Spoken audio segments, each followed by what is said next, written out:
O maana kaninyo ang santos nga ebanghelyo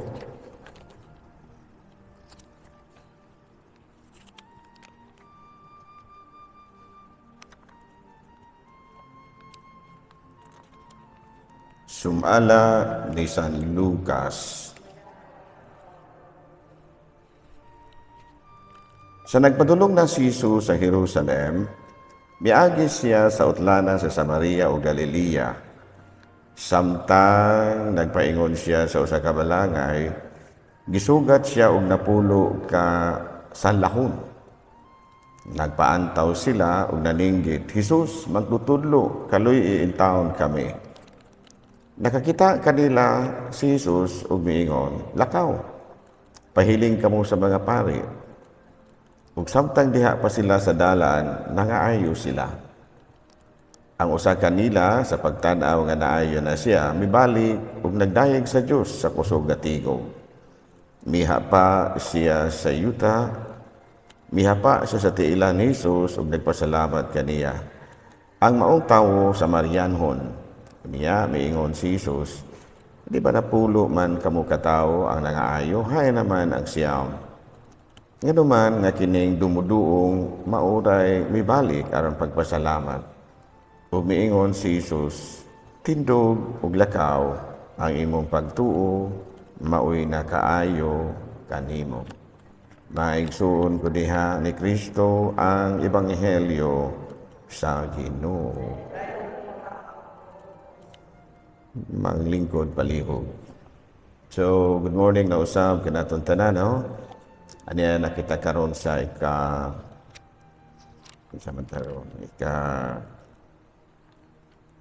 Miyerkules, no? Miyerkules kita karon sa ika-32 nga semana sa tuig.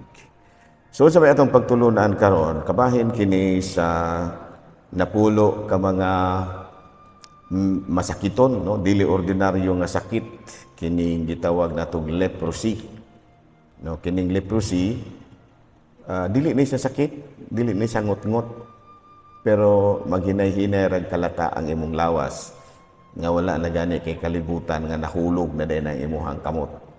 Ingon niya, pag mata pa nimo, "Uy, ano mag akong kamot diri, natangtang naman diha." Ingon niya ana, kay nga naman ang atakihon sa iyang kagaw ang imuhang mga ugat. So ang imong bation mamanhod lang manhod. Pero wala gina, matingala na lang ka nga nawala na imong dalungga, nawala na imong ilong, napahak na ng imong nawong, pero dili siya ngut-ngut. Ang iyang igon ang imong mangkuan kining mga lutahan muna nga ang imong bation kuan lang banhod. Pero mao tay gyud gihapon ka kay og ang iyang atakihon ang imong kasing-kasing, wala patay na gyud ka. So ingon niya ang leprosy niya during the time of Jesus, wala patoy tambal karon na naman.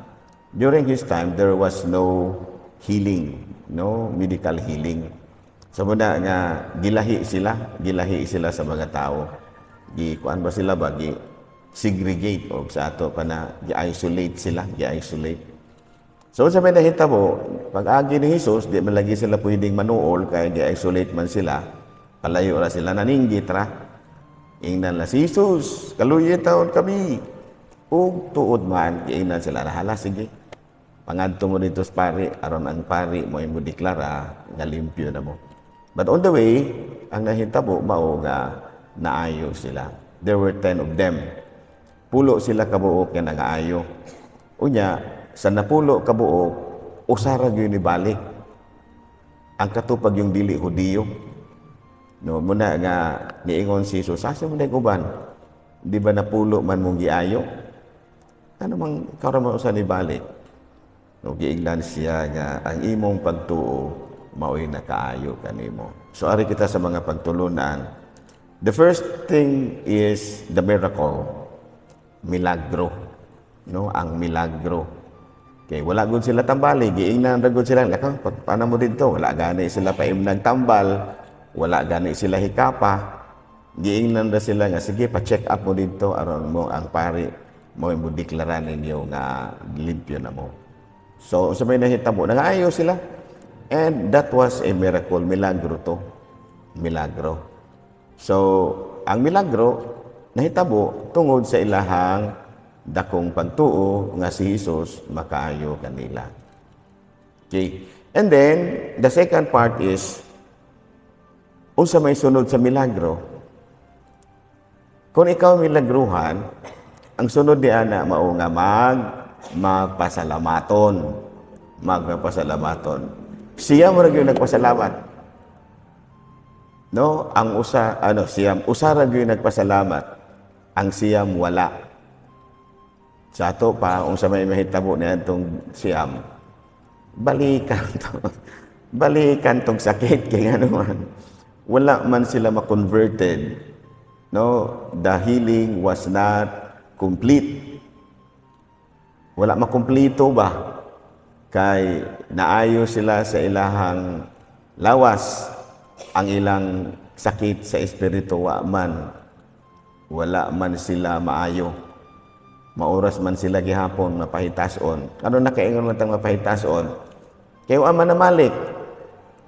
Kung tinuod pa to sila nga naayo sa ilahang espiritu, mamalik yun ta to. So wala namalik. Sa ato pa wala mang-kumplito ang ilang kaayuhan. O wala gisugbutan diri, pero gibalikan dito sa ilang sakit. Nga naman, wala man makumplito ang ilang kaayuhan. Wala man to sila naayo yun pag-ayo. And then, kung sa may sunod, kaayuhan sa lawas, kaayuhan sa kalag, ug ikatulo, unsa man, kaluwasan. Makasulod ka sa gingharian sa langit. Katong siyam kabuok, igo ra tong naayo sa lawas, pero wala to maayo sa kalag, ug natural, dili gyud to malangit. May puruhan pang balikan to sila silang sakit. So manay pinaka-importante nga pagtulunan nato karon. Ka milagro, pagbag-o, pasalamat, ug ang ikatulo, kaluwasan. So dili maayo nga wala tanianang tutulo. Milagruhan ka, gitabangan ka sa Ginoo. Sus, kay wa man mausob ang kinaiya. Moras man gyud gihapon. Wala man mabag-o ang kinabuhi. O ang ikatulo di ana, impirno gyud gihapon na siya. Wala gyud gihapon tay mahimo ana. Kaya eksakto gyud ay kaluwasa, milagro, kaayuhan. Sunod di ana, kausaban sa kinabuhi, ug ang ikatulo, kaluwasan. Sunod gina siya. Ug naay usaan na nga dili nimo mahimo, dili gyud ka maabot sa pinakatumoy. Unsa gani pinakatumoy? Kaluwasan. Useless ra ka na imong pagpahilag. Ito namang giuban nga ingon ni ana, nga doon na pagani sakit, ay, kaingon gyud kang muna gyud gani naasa ka pobrehon, naas ka wadon, naas ka lisod, doon ay mga problema. Sulod ginagsimbahan kay mangayo malaging panabang lagi. Moingon, Jesus, kaluyin taon ako. No, para ba napulo. Pero may puruhan nga ang uban ni ana, di na namalik. Nakabantay niya nga naayo na siya. Di na nabalik. No, nahitabo na panahon ni Kristo, nahitabo po na ron. And then, pagkuman ni ana, yung sa may sunod sa ikatulo, kung ano malik, impirno gyud gihapon. Balikan na gyud gihapon sakit. Ug dili lang kay sakit sa lawas, sakit pud sa kalag kay maimpirno man. Klaro? Sabtan ko, so ayaw gyud og kalimot ana. Kay malimot gani ka na kay kalaki. Ano? Wala gyud kay kalaki. Kanang imong sulod-sulod og simbahan doon, wala ra gyud gihapon na hinungdan. Nya naman, wala man mausob ang imong espiritu. Bisan pa naayo ka sa imong sakit, pero wa man ka nausob. So ang ikatulo, dili gyud mo maangkon. Ang sa ikatulo, nga igkamatay nimo, makasulod gyud ka sa gingharian sa langit. Pareho sa guna og estudyante, nagpa-enroll. Pagpa-enroll, amayo kaya sulod-sulod na. Jesus kay wa mausob ang kinaiya, muras man gyud gihapon. Tapulan ra man gyud gihapon mutuon. Imbis nga nagkapa-enroll na, tapulan manggihapong mutuon. Maoras manggihapong kinaiya, sige na manggihapong gatanaw og cellphone. Buntag sa iyo pa, cellphone na siya. So, unsa may makita ko, dili ka pasar. Klaro? Ingon na guna ni ana, tulo na ka proseso nga imong sundon. Parehos na po na og magtukod kag balay. Ay, maya, tukod og balay. Maya, sugod, dala. Sus, pagtunga-tunga, kay di man mula hutay. Imbis nga i-focus niya ang iyang pagtukod og balay, ni-focus naman po siya lain. Ni-sunod naman po noon siya sa bisyo. So, unsa may ikatulo, nagbuhawang ragining balay. Pagka-hollow blocks lang yun siya. Natumpag na lamang, yun yung taon maatupi. Nga naman, wala man makumpleto ang proseso. Klaro? Parehos na yun na magkiayon nga. Pag magkasal yun, esus ka, kaya say na piling labi nga. Pagtunga-tunga, naklaro na ng mga kinaiya, wag yung mga usog ng kinaiya. Barumbadong gyud gihapon, isipan gyud gihapon, maoras gyud gihapon kinaiyaha. O sa man sa ikatulo, kay na nagbulag. Usa pa may sumpay ana nga wala man sunda ang proseso.